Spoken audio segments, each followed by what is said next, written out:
basic saya kan seorang petani. Nah, pas kebenaran lagi susah-susah nyari kerjaan, ngeliat lahan begini kan, masa iya toh nggak bisa dimanfaatkan sih. Nah, akhirnya saya ada lahan begini kan terinspirasi. Hawanya kan kalau petani kan kepengen nanam aja. Ini saya bereskan sedikit demi sedikit. Ini sampahnya juga masih berupa beling, plastik. Itu kan perlu waktu yang agak lama beresin lahan ini.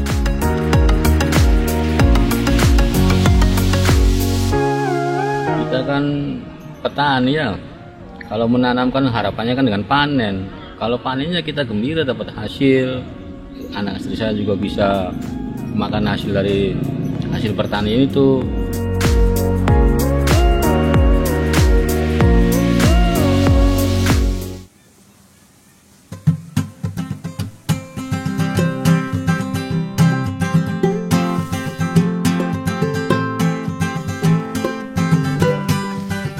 Mulainya 2014 saya baru mulai bercocok tanam di sini. Ya kita kan ibaratnya urbanisasi ya, dari daerah ke kota. Ya kita kan nggak ujuk-ujuk punya teman mitra baru, pekerjaan juga mesti nyari-nyari dulu. Nah basic saya kan seorang petani. Nah pas kebenaran lagi susah-susah nyari kerjaan, ngeliat lahan begini kan, masa iya toh nggak bisa dimanfaatkan sih.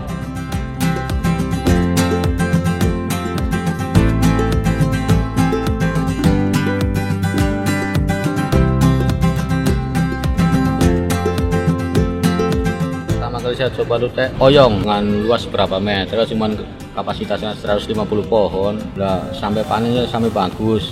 Nah, hasil panennya kan saya masak sendiri, dijual juga nanggung. Nah, akhirnya saya bagikan ke tetangga dengan tujuan ya ibaratnya bersodako, dan bahwa di bantaran kali ini ada seorang petani yang tadinya buang sampah sembarangan kan, dengan surat ngasih oyong tahu sebutir tahu 2 butir kan, menandakan bahwa di seberang kali ini ada petani. Akhirnya kan nggak buang sampah kan, nggak saya lempar aja. Kalau tujuan saya kan hanya bertani, tapi dengan sendirinya kan masyarakat kan ya tadi yang lempar sampah kan, adanya petani kan minimalnya kan punya rasa malu lah. Jadi kita mencontohkan nama warga juga membiasakan buang sampah pada tempatnya, dan bahwa kalau lingkungan bersih kan enak, sehat.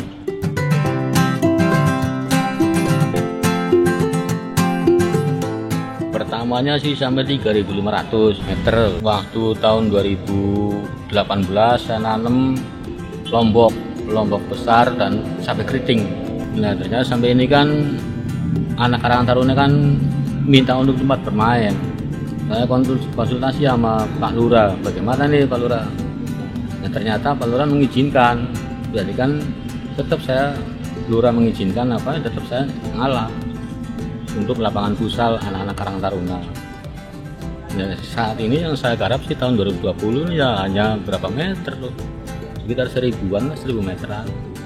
Selain itu ya kalau horti kan nungguin, misalkan habis cabai kan mesti diganti. Nah lagi saya mikirkan ini harusnya bagusnya tanaman apa.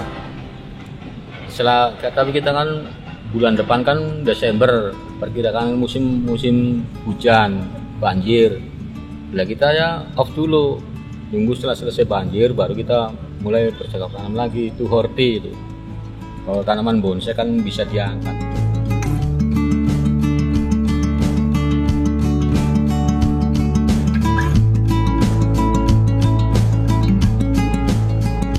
Kalau kapasitas produksi cabai kan, satu pohon kan bagusnya cabai kan 1 kilo. Itu kan hanya harapan petani kan. Kalau bagus semua bisa mencapai 1 kilo dengan harga 10.000. Kalau saat ini yang saya panen dapatnya 20 kilo kan 200.000. Untuk dipotong biaya panen, biaya pemetikan berapa.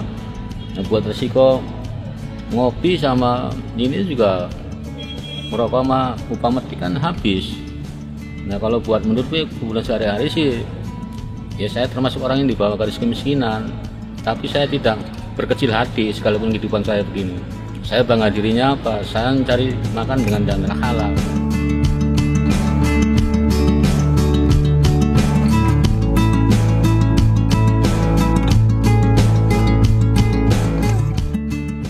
Ya kalau pertama sih modal pribadi, namanya kan banyak jatuhnya sama bangunnya kan habis lama-lama modal.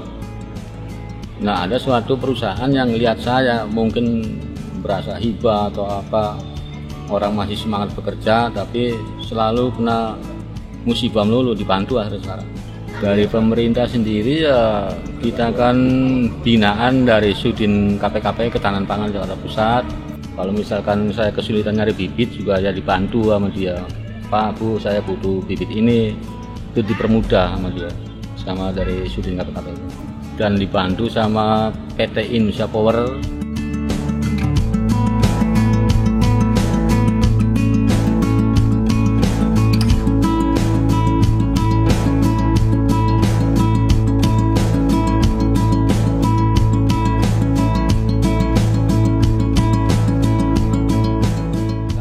Ini saya tanam banyak varian sih, varian jambu, jambu merah, jambu kristal itu bantuan dari BPP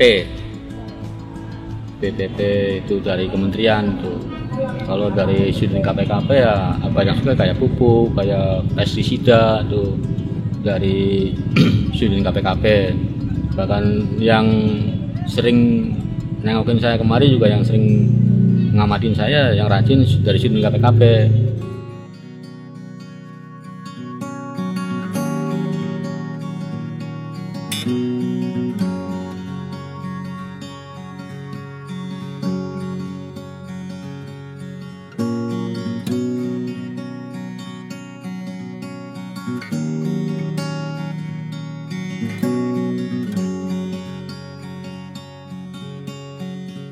Ya kalau tanaman saat ini sih yang ada saat ini nih, kalau tanaman ketahanan pangan ya kayak singkong, kayak anggur juga dari grafting, dari apa kan ada berbagai varian loh.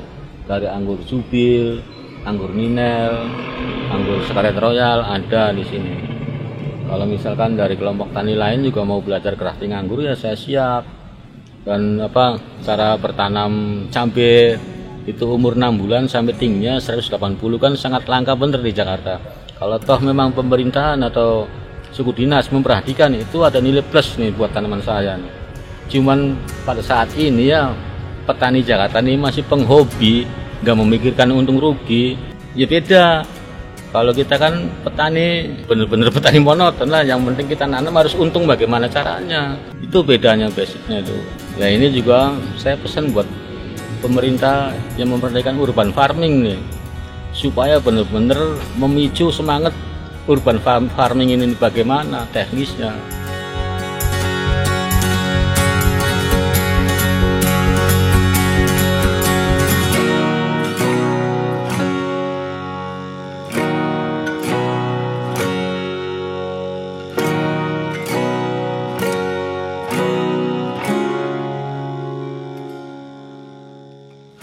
Kita kan petani ya, kalau menanamkan harapannya kan dengan panen. Kalau panennya kita gembira dapat hasil, anak istri saya juga bisa makan hasil dari hasil pertanian itu. Banyak ya lahan ini, lahan kan udah ketahuan lahan banjir.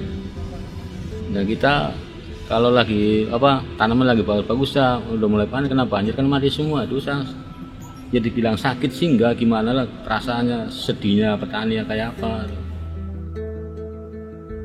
Ya, dan harapan saya buat pemerintahan nih kedepannya ya kalau bisa ya namanya Pemprov kan banyak lahan tidur tuh, dialihkan lah supaya lahan saya nih, tempat saya ini yang tidak ada hambatan dengan banjir, atau dengan cara ditinggikan atau dipindahkan dari sini, saya siap.